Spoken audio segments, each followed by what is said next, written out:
Hello friends, வணக்கம். இந்த வீடியோவில் நம்ம இன்ஜினியரிங் கிராஃபிக்ஸோட ஃபர்ஸ்ட் வீடியோ, அதாவது கன்ஸ்ட்ரக்ஷன் ஆஃப் எலிப்ஸ் பற்றி பார்க்க போகிறோம். எலிப்ஸ் அப்படிங்கிறது ஒரு கோனிக் செக்ஷனில் இருக்கிற ஒரு பிளெயின் கர்வ் அப்படின்னு தெரியும். அதில் அதை வரைகிறதுக்கு நமக்கு நிறைய மெத்தட்ஸ் இருக்குது. ஸோ இதில் ஃபஸ்ட்டு பார்த்தீங்கன்னா நமக்கு ரொம்ப காமனான மெத்தட் பார்த்தீங்கன்னா எசன்ட்ரிசிட்டி மெத்தட். அதாவது ஃபோக்கஸ் லென்த் கொடுத்துருவாங்க, ஃபோக்கல் லென்த் கொடுத்துருவாங்க. நமக்கு டைரக்ட்ரிக்ஸில் இருந்து ஃபோக்கஸ் பாயிண்ட் இருக்குல்ல, ஒரு கர்வோட ஃபோக்கஸ் இருக்குல்ல, அதோட டிஸ்டன்ஸ் எவ்வளோங்கிறத கொடுத்துருவாங்க. அதே மாதிரி எசன்ட்ரிசிட்டி எவ்வளோ, அந்த ரேஷியோ இருக்குல்ல, ஒரு பாயிண்ட்டில் கர்வில் இருக்கிற பாயிண்டில் இருந்து நமக்கு ஃபோக்கஸ்க்கும் அந்த பாயிண்டில் இருந்து டைரக்ட்ரிக்ஸ் ஃபிக்ஸட் லைனுக்கும் உள்ள இருக்கிற அந்த டிஸ்டன்ஸோட ரேஷியோ இருக்குல்ல, அதுதான் எசன்ட்ரிசிட்டி. அந்த ரேஷியோ எவ்வளோங்கிறதும் கொடுத்துருவாங்க. ஸோ அதை வச்சு நம்ம என்ன பண்ணணும் அப்படின்னா, இந்த கர்வ் நம்ம ஸ்டார்ட் பண்ணணும். ஸோ எந்த ஒரு கர்வும் ஃபஸ்ட்டு ஸ்டார்ட் பண்ணுறதுக்கு முன்னாடி டைரக்ட்ரிக்ஸ் வரைஞ்சிடணும். ஸோ இதுதான் பார்த்திங்கன்னா CD is nothing but directrix. So இந்த டைரக்ட்ரிக்ஸ் அப்படிங்கிறதா நமக்கு ஃபிக்ஸட் லைன். ஸோ இது பார்த்திங்கன்னா அதுக்கு ஒரு பெர்பெண்டிகுலர் லைன் பார்த்திங்கன்னா ஆக்சிஸ். ஸோ இந்த ரெண்டு லைனும் வரைஞ்சிட்டு தான் நம்ம ப்ராப்ளம் ஸ்டார்ட் பண்ணோம். ஸோ டைரக்ட்ரிக்ஸ் அந்த ஆக்சிஸ் இன்டர்செக்ட் ஆகிற பாயிண்ட்டுக்கு நம்ம ஈன்னு நேம் வச்சுக்கிறோம். ஸோ அடுத்து பார்த்திங்கன்னா ஃபோக்கஸ் ஃபிக்ஸ் பண்ணணும். ஸோ ஃபோக்கஸ் அப்படிங்கிறது டைரக்ட்ரிக்ஸில் இருந்து அந்த ஃபிக்ஸட் பாயிண்ட் எவ்வளோ தூரம் இருக்குது அப்படிங்கிறது. ஃபோக்கஸ் பார்த்திங்கன்னா நமக்கு 60 mm கொடுத்துருக்காங்க. ஸோ இந்த போர்டில் பார்த்திங்கன்னா கொஞ்சம் நான் டபுள் டைம்ஸ் இல்லை ட்ரிபிள் டைம்ஸ் எடுத்துக்கிறேன். அதுக்கு தகுந்தப்போ ட்ராயிங் வரும். ஸோ நீங்கள் கரெக்டாக அந்த எக்ஸாக்ட் டிஸ்டன்ஸ் எடுத்துக்கோங்க. 3 டைம்ஸ், அதாவது 60 mm பதிலாக 180 mm 18 எடுத்துக்கிறேன். அப்போ தான் கொஞ்சம் போர்டில் உங்களுக்கு லெஜிபிளாக தெரியும். ஸோ இந்த பாயிண்ட் நம்ம ஃபோக்கஸ் எஃப்னு மார்க் பண்ணிக்கிறோம். ஸோ இந்த பாயிண்ட் அதுக்கடுத்து பார்த்திங்கன்னா நமக்கு எசன்ட்ரிசிட்டியை நம்ம யூஸ் பண்ணணும். So E = 3/4. ஸோ எசன்ட்ரிசிட்டி அப்படின்னா என்ன அப்படிங்கிறது நமக்கு இங்கே நான் இந்த ரெஃபரன்ஸ் எல்லாமே நான் இங்கே எழுதுகிறேன்.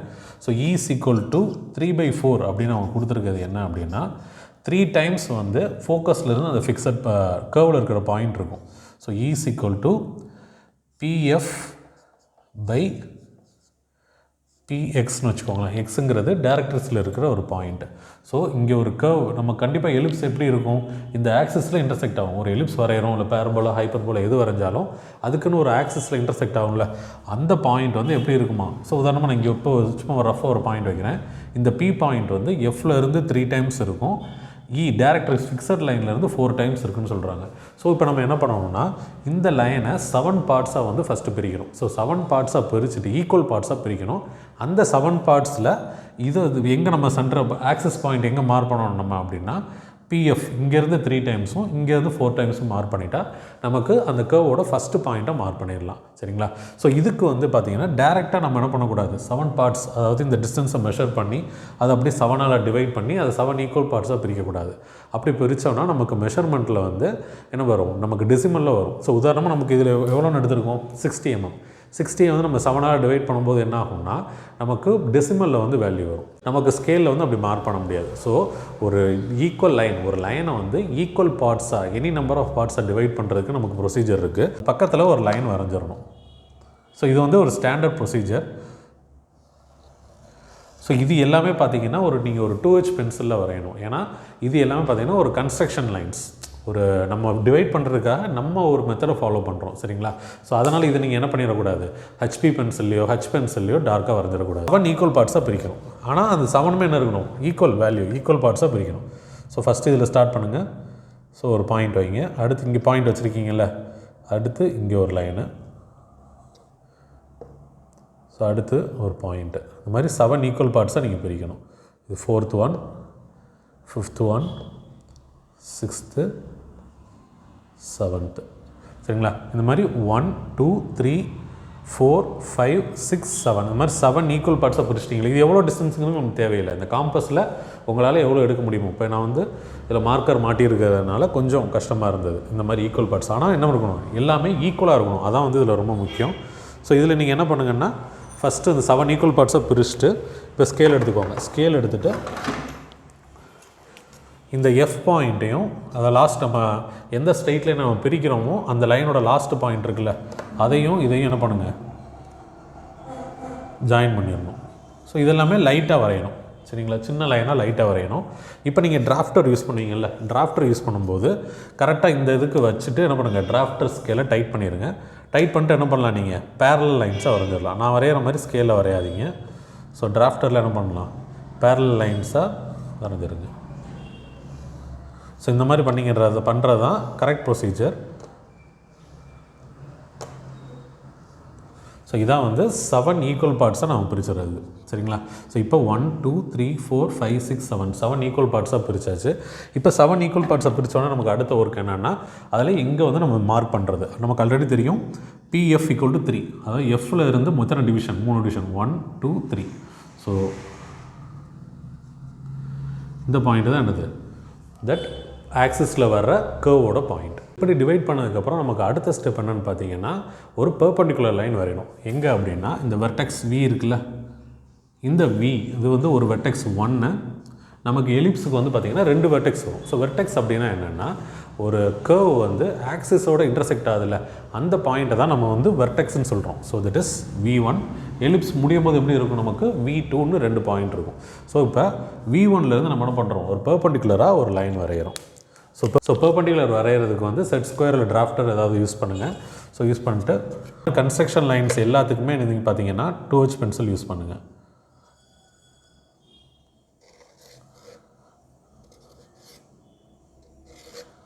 ஸோ அந்த மாதிரி ஒரு ஸ்ட்ரெயிட் லைனாக வந்து எடுத்து விட்ருங்க. ஸோ இப்போ நீங்கள் என்ன பண்ணணுன்னா இந்த V1F மெஷர் பண்ணுங்கள். ஸோ V1Fக்கு என்ன டிஸ்டன்ஸோ காம்பஸில் என்ன பண்ணுங்கள், ஸோ இதில் வச்சு இந்த டிஸ்டன்ஸுக்கு இங்கே நோட் பண்ணுங்கள். VF மெஷர் பண்ணுங்கள். மெஷர் பண்ணிட்டு அதே டிஸ்டன்ஸுக்கு என்ன பண்ணுங்கன்னா இங்கே VG வந்து யூஸ் பண்ணுங்கள். ஸோ இதுக்கு நோட்டேஷன் வந்து G. ஸோ இதை ஏன் நம்ம VG அப்படின்னு சொல்கிறோம் அப்படின்னா, ஸோ இதுதான் பார்த்தீங்கன்னா ஜென்ரேட்டிங் லைன். ஸோ ஒரு கோனுக்கு எப்படி வந்து ஒரு சர்ஃபேஸ் வந்து ஜென்ரேட்டர் அப்படின்னு ஜென்ரேட்டிங் சர்ஃபேஸ் அப்படின்னு சொல்கிறோமோ, இது வந்து பார்த்திங்கன்னா ஒரு கர்வ் வரைகிறதுக்கான ஒரு ஜென்ரேட்டிங் சர்ஃபேஸ். ஸோ இதுக்கு பார்த்திங்கன்னா ஸ்கேல் எடுத்துகிட்டு டைரக்ட்ரிக்ஸ் நம்ம E பாயிண்ட் இருக்குல்ல, அந்த E பாயிண்டில் இருந்து ஒரு லைன் வரைங்க. ஸோ இங்கே வரைச்சிக்கோங்க.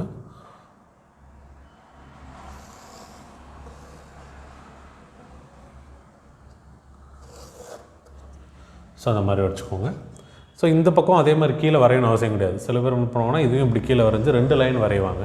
ஸோ அப்படி வரையணுன்னு தேவையில்லை சரிங்களா. ஸோ இந்த மாதிரி வரைஞ்சிக்கோங்க.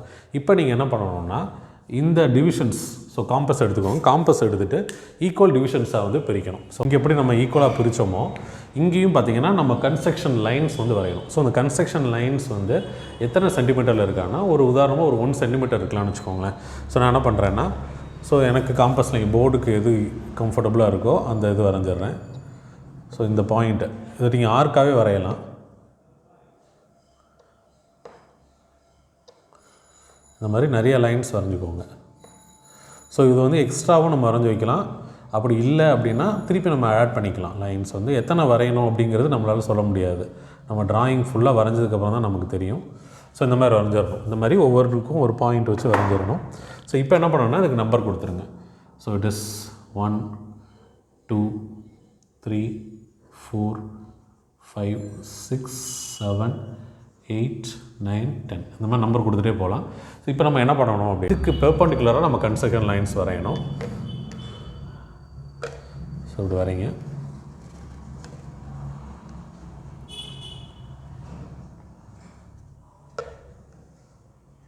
ஸோ நீங்கள் டிராஃப்டர் யூஸ் பண்ணும்போது உங்களுக்கு ரொம்ப ஈஸியாக இருக்கும்.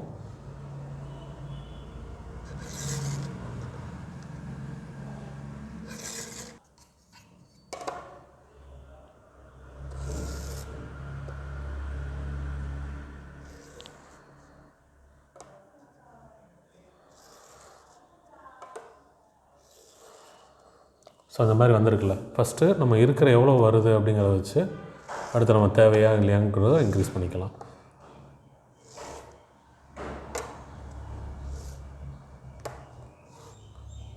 ஸோ இப்போ இந்த மாதிரி லைன் இருக்குல்ல, ஸோ இப்போ என்ன பண்ணணும்னா காம்பஸ் எடுத்துக்கோங்க.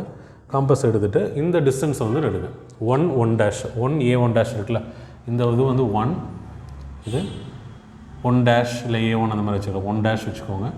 இது 2 டேஷ், இது 3 டேஷ் 4 5 6 7 இந்த மாதிரி வச்சுக்கலாம். இப்போ என்ன பண்ணுங்கன்னா இந்த 1 1 டேஷை மெஷர் பண்ணுங்கள். இந்த 1 1 டேஷை மெஷர் பண்ணிட்டு ஃபோக்கஸில் வச்சு அந்த 1 1 டேஷ் லைன் இருக்குல்ல, டிஸ்டன்ஸ் நீங்கள் மெஷர் பண்ணுறது 1லேருந்து 1 டேஷோட டிஸ்டன்ஸ் மெஷர் பண்ணணும். மெஷர் பண்ணிட்டு ஆர்க் எப்படி வரையணும், 1 1 டேஷில் தான் வரையணும். பட் ஃபோக்கஸில் சென்டர் வச்சு இந்த ஆர்க் வரையணும். சரிங்களா? ஸோ இந்த மாதிரி ஆர்க் வரையணும். அடுத்து 2 2 டேஷ் அதே மாதிரி கீழே வரையணும். ஸோ ஃபஸ்ட் ஆர்க் வரைஞ்சிட்றேன், அடுத்து எக்ஸ்டெண்ட் பண்ணிக்கலாம். சரிங்களா? அதே மாதிரி 2 2 டேஷ் டிஸ்டன்ஸ் மெஷர் பண்ணணும். மெஷர் பண்ணிட்டு ஃபோக்கஸில் வச்சு இங்கே ஃபோக்கஸில் வச்சு 2 2 டேஷ் லைனில் கட் பண்ணுங்க. அதே மாதிரி 3 3 டேஷ் மெஷர் பண்ணுங்கள். இந்த ஃபோக்கஸில் வச்சு ஆர்க் கட் பண்ணுங்கள். கட் பண்ணிவிட்டு இந்த மாதிரி ஒவ்வொரு 4 லைன்ஸ். ஸோ இந்த மாதிரி கிட்டத்தட்ட வந்து பார்த்திங்கன்னா எனக்கு வந்து எப்படி வந்ததுன்னா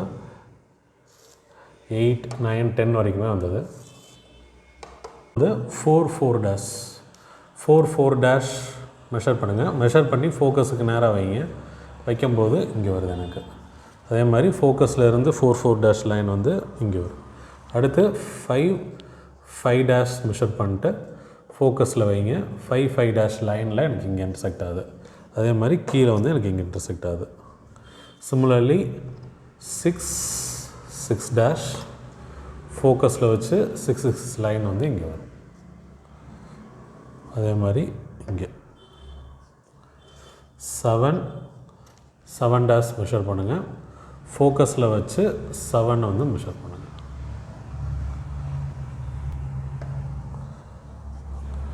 சிமிலர்லி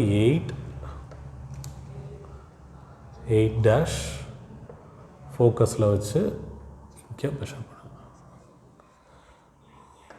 ஸோ இப்போ தான் வந்து கர்வ் வந்து பெண்ட் ஆக ஆரம்பிக்குது. இப்போ 9 டேஷ் மெஷர் பண்ணுங்கள். இங்கே வந்து இது 8 டேஷ், இது 9 டேஷ், இது 10 டேஷ். சரிங்களா? இது வந்து 8 1 டேஷ் அந்த மாதிரி நீங்கள் மெஷர் பண்ணிக்கலாம். ஸோ இப்போ வந்து 9 டேஷ் மெஷர் பண்ணிட்டேன்ல, மெஷர் பண்ணிட்டு ஃபோக்கஸில் வச்சு 9 டேஷ் லைனில் வந்து கட் பண்ணிடுங்க. சிமிலர்லி 10 இருந்து 10 டேஷ் வரைக்கும் மெஷர் பண்ணிவிட்டு ஃபோக்கஸில் இருந்து 10 வந்து பண்ணு. ஸோ இப்படி கர்வ் வந்து இப்படி வரும். இந்த வெர்டெக்ஸ்லேருந்து ஸ்டார்ட் ஆகி ஸோ இப்படி வந்து முடியும். ஸோ இந்த ட்ராயிங் வந்து நான் திருப்பி வரைஞ்சிட்டு உங்களுக்கு நான் கன்டினியூ பண்ணுறேன். இப்போ நான் ட்ராயிங்கில் என்ன சேஞ்ச் பண்ணியிருக்கேன், எடிட்டிங்கில் எரேஸ் பண்ணியிருக்கேன்னா, அந்த ட்ராயிங் வந்து அந்த ஃபோக்கஸ் லென்ஸ் வந்து 60 நான் 3 டைம்ஸ் எடுத்தேன் போர்டில். அதை மட்டும் 2 டைம்ஸ் 120 mm எடுத்துகிட்டு திருப்பி நான் வரைஞ்சிருக்கேன். அதே ட்ராயிங் தான். ஸோ மேலே இடிச்சதில்லை, அதை மாற்றுறதுக்காக நான் கொஞ்சம் அழிச்சு திருப்பி வரைஞ்சிருக்கேன். ஸோ ப்ரொசீஜர் எல்லாமே அதே தான். ஸோ இப்போ நான் பார்த்தோம்ல இப்போ ஸோ 8 டேஷ் எடுத்துகிட்டு ஃபோக்கஸில் இருந்து 8 டேஷ் அந்த லைனில் ஃபிக்ஸ் பண்ணணும். திருப்பி இந்த லைனில் ஃபிக்ஸ் பண்ணுறேன். அடுத்து ஸோ நான் ப்ரொசீஜர் எதுவும் அதே தான். பட் ட்ராயிங் மட்டும் நான் அந்த ஃபோக்கலில் இருந்து சின்னது பண்ணியிருக்கேன். நான் ட்ராயிங்கில் பெருசாக இருக்கணுங்கிறதுக்கு அடுத்தது போர்டு விட்டு வெளியே போகிற மாதிரி இருந்தது, அதை மட்டும் சேஞ்ச் பண்ணியிருக்கேன். மற்றபடி ப்ரொசீஜர் எல்லாமே அதே தான். ஸோ 9 டேஷ் டிஸ்டன்ஸ் எடுத்துகிட்டு ஃபோக்கஸில் பாயிண்ட் வச்சுட்டு இங்கே எஃப் வச்சுட்டேன். இங்கேயும் எஃப். அதே மாதிரி 10 டேஷ் டிஸ்டன்ஸ் எடுத்துகிட்டு ஃபோக்கஸில் வச்சுட்டு அதே 10 டேஷ் லைனில் வைக்கிறேன். திருப்பி இங்கே திருப்பி 11 டேஷ் எடுக்கிறேன். ஸோ இத்தனை டிவிஷன் தான் பண்ணணும்னு இல்லை, நீங்கள் 2 சென்டிமீட்டராகவும் பண்ணலாம். பட் சென்டிமீட்டர்ஸ் கம்மியாக 1 சென்டிமீட்டரில் பண்ணிங்கன்னா கொஞ்சம் ஸ்டாண்டர்ட் கர்வ்ஸ் வந்து நல்லா ஸ்மூத் கர்வாக நம்மளால் ஜென்ரேட் பண்ண முடியும். ஸோ இப்போ 10 டேஷ் எடுத்துகிட்டு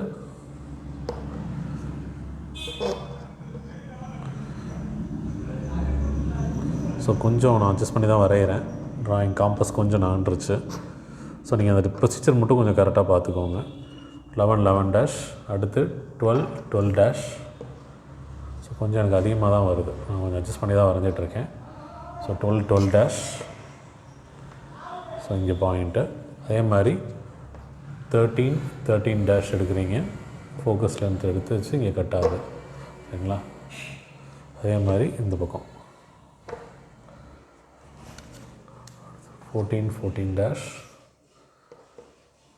இங்கே. அதே மாதிரி இந்த பக்கம். ஸோ இன்னும் வந்து 15 லைன் மட்டும் தேவைப்படுது, அதுக்கு மட்டும் திருப்பி வரைவோம். 14க்கு 15 ஒரு லைன் வரைங்க. ஸோ அதே மாதிரி 16 ஒரு லைன் வச்சுட்டு கரெக்டாக கொஞ்சம் பேரலாக இருக்க மாதிரி பார்த்துக்குவோம். இந்த டிஸ்டன்ஸ் வந்து கொஞ்சம் மாறலாம், எவ்வளோ மாறினாலும் உங்களுக்கு கர்வ் வருதா இல்லையாங்கிறது தான் முக்கியம். ஸோ இப்போ ஒரு சேஃப்டிக்கு என்ன பண்ணிட்டேன்னா எக்ஸ்ட்ரா ஒரு இது வரைஞ்சிட்டேன், ஒரு ஃபுல் லைன் வரைஞ்சிருக்கேன். ஸோ இப்போ திருப்பி என்ன பண்ணலாம், நம்ம டிவைடர் எடுத்துகிட்டு ஸோ ஆக்சுவலாக காம்பஸில் போனோம், எனக்கு டிவைடர் வந்து ஃபிட் ஆக மாட்டேங்குது. சரி, காம்பஸ் ஃபிட் ஆக மாட்டேங்குது. இப்போ வந்து 15 டேஷ் டிஸ்டன்ஸ் எடுத்துகிட்டு ஃபோக்கஸில் வச்சு பாருங்கள். ஸோ கரெக்டாக பார்த்தீங்கன்னா நமக்கு ஆக்சிஸில் வந்து டச் ஆகுது. சரிங்களா? ஸோ இதுதான் பார்த்தீங்கன்னா 15 டேஷோட முடியுது. ஸோ இப்போ நீங்கள் என்ன பண்ணலாம், இது இந்தளவுக்கு க்ளோஸராக நிறைய லைன்ஸ் போடணும்னு இல்லாமல் கொஞ்சம் கேப் விட்டு லைனும் போடலாம். இன்னும் 0.5 போட்டிங்கன்னா ரொம்ப கன்ஸ்ட்ரக்ஷன் லைன்ஸ் வந்து அசிங்கமாக தெரியும். ஸோ அதனால தான் வந்து பார்த்திங்கன்னா இந்த இது நான் வேணான்னு சொல்கிறேன். ஸோ ஒரு எலிப்ஸ் வரைகிறதுக்கு வந்து ஸ்டாண்டர்ட் ப்ரொசீஜர், எசென்ட்ரிசிட்டி மெத்தடில் ஸ்டாண்டர்ட் ப்ரொசீஜர் இதுதான். ஸோ நான் வந்து இத்தனை டிவிஷன் பண்ணியிருக்கேன் அப்படின்னா நீங்களும் இத்தனை தான் டிவிஷன் பண்ணணும்னு கிடையாது. சரிங்களா? ஸோ இப்போ வந்து பார்த்திங்கன்னா நம்ம வந்து ஃப்ரீ ஹேண்டில் ஒரு ஸ்மூத் கர்வ் வச்சு இந்த ஆர்ச் எங்கெங்கெல்லாம் கட்டாக இருக்கோ அதெல்லாம் வரையணும். ஸோ உங்களுக்கு கட்டாக இருக்க பார்த்தாலே தெரியும் ஒரு எலிப்ஸ் வந்துருச்சு அப்படின்னு. ஸோ ஃப்ரீ ஹேண்டாக வரைங்க.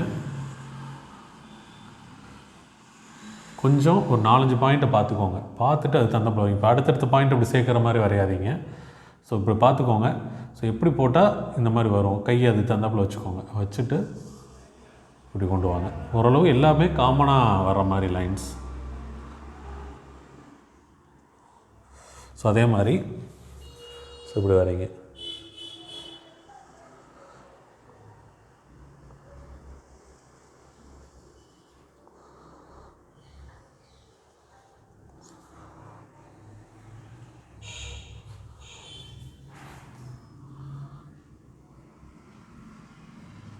ஸோ இப்போ நான் வரைகிற மாதிரி இப்படி வரையாதீங்க. கையை அப்படி வச்சு பேப்பரை நீங்கள் திருப்பிக்கலாம்ல. ஸோ இந்த மாதிரி வரைங்க. ஸோ ஃப்ரெஞ்ச் கர்வ்ஸ் வச்சும் வரையலாம் அப்படிங்கிற மாதிரி சொல்கிறாங்க. ஸோ அது உங்களால் எந்த அளவுக்கு முடியுதுன்னு பார்த்துக்கோங்க. ஸோ இதுதான் பார்த்தீங்கன்னா எலிப்ஸோட ஸ்ட்ரக்சர். ஸோ இதில் அந்த க்ரீன் கலரில் இருக்குல்ல, அது வந்து நீங்கள் ஹெச்பி பென்சிலில் வரைங்க. ஸோ இப்போ வந்து ஒரு டேஞ்சன்ட் எப்படி வரைகிறது அப்படின்னு பார்க்க போகிறோம். ஸோ டேஞ்சன்ட் அப்படின்னா என்னென்னா, ஒரு லைனோட எந்த பாயிண்ட்லேயும் கரெக்டாக அந்த லைனை வந்து கர்வை இன்டர்செக்ட் பண்ணாமல் கரெக்டாக அந்த இது வழியாக பாஸ் ஆகிறதான் பார்த்தீங்கன்னா tangent. So tangent and normal அதை வந்து எல்லா கர்வுக்குமே வரைய சொல்லுவாங்க. ஸோ அது வரைகிறது எப்படி அப்படிங்கிறத பார்ப்போம். ஸோ இந்த இடத்துல இதான் வந்து பாயிண்ட் பி. இந்த பாயிண்ட் பியில் வந்து நான் டேஞ்சன்ட் வரைய போகிறேன் அப்படின்னா, ஸோ அந்த பாயிண்டில் இருந்து ஃபோக்கஸுக்கு வந்து ஒரு லைன் வரையணும். ஸோ ரெண்டுக்கு பாருங்கள், இந்த ஃபோக்கஸ்க்கு ஒரு பாயிண்ட் வரைங்க. இப்போ இதில் இருந்து இதுக்கு இந்த லைனுக்கு பெர்பெண்டிகுலராக ஒரு லைன் வரையணும். ஸோ பிஎஃப்க்கு பெர்பெண்டிகுலராக ஒரு லைன் எஃப்ல இருந்து வரையணும். ஸோ ஹச்சுக்கும் இந்த பிக்கும் உள்ள ஒரு கரெக்டாக அந்த லைன் பார்த்தீங்கன்னா அலாங் தி கர்வ் தான் போகும். ஸோ இதுதான் டேஞ்சன்ட், இந்த பிளாக் கலர் லைன். இந்த லைனுக்கு பெர்பெண்டிகுலராக இப்போ ஒரு லைன் வரையணும்.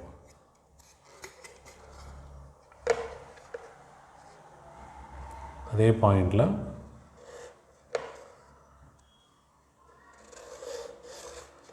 ஸோ இதான் வந்து பார்த்திங்கன்னா என் டேஷ் இல்லை டி டேஷ்னு வச்சுக்கலாம். ஸோ டேஞ்சன்ட் நன் நார்மல். ஸோ இந்த பிளாக் கலரில் வந்தது. ஸோ இந்த டேஞ்சன்ட் நார்மல், இந்த ஹோல் எலிப்ஸ் கர்வ், இது எல்லாமே பார்த்திங்கன்னா என்ன பண்ணலாம், நீங்கள் மெயினாக வந்து ஹெச்பி பென்சிலில் வரையலாம். இந்த கன்ஸ்ட்ரக்ஷன் லைன்ஸ் இருக்குல்ல, இது எல்லாமே 2H பென்சிலில் வரைங்க. இந்த ஃபோக்கஸ், இந்த மாதிரி மெயின் லைன், ஜென்ரேட்டர் லைன், இதெல்லாம் பார்த்தீங்கன்னா ஹெச் பென்சிலில் வந்தால் கரெக்டாக இருக்கும். நமக்கு எடுத்த உடனே நமக்கு அந்த எலிப்ஸ் டேஞ்சன்ட் நார்மல் கொஷினில் கேட்டிருக்காங்கல்ல, அதுதான் வந்து பார்த்திங்கன்னா மெயினாக தெரியணும். ஸோ இந்த மாதிரி அடுத்தது வந்து நம்ம பேரபோலா பார்க்கலாம். ஸோ இந்த ப்ராப்ளம் வந்து எதாவது டவுட் இருக்குது அப்படின்னா நீங்கள் கமெண்ட் செக்ஷனில் சொல்லுங்கள். ஸோ இதே மாதிரி எலிப்ஸ் ப்ராப்ளமே இன்னும் நிறைய ப்ராப்ளம் பார்ப்போம். ஃபஸ்ட்டு பேசிக்காக ஒவ்வொரு கர்வ் இதுலேருந்தும் ஒவ்வொரு ப்ராப்ளம் வந்து பார்த்துடலாம். ஸோ இதில் வந்து உங்களுக்கு கொஷின்ஸ் ஏதாவது டிஃப்ரெண்ட்டாக கேட்டு நமக்கு சொன்னாங்க அப்படின்னா, ஸோ நீங்கள் அந்த கொஷின்ஸ் வந்து கமெண்ட் செக்ஷனில் போஸ்ட் பண்ணுங்கள். உங்களுக்கு இருக்க டவுட்டை போட்டுங்க. நான் முடிஞ்சளவு வீடியோஸில் வந்து எக்ஸ்பிளைன் பண்ண ட்ரை பண்ணுறேன். ஸோ இந்த இன்ஜினியரிங் கிராஃபிக்ஸ் வீடியோஸோட பிளேலிஸ்ட் வந்து உங்கள் ஃப்ரெண்ட்ஸுக்கு ஷேர் பண்ணுங்கள். ஸோ இதே மாதிரி எல்லா சிவில் இன்ஜினியரிங் சப்ஜெக்ட்ஸோட வீடியோஸும் நமக்கு வரப்போகுது. ஸோ உங்கள் ஃப்ரெண்ட்ஸ் சிவில் இன்ஜினியரிங் ஃபீல்டில் இருக்கிறவங்களுக்கு வந்து சேனலோட லிங்க்கை ஷேர் பண்ணுங்கள்.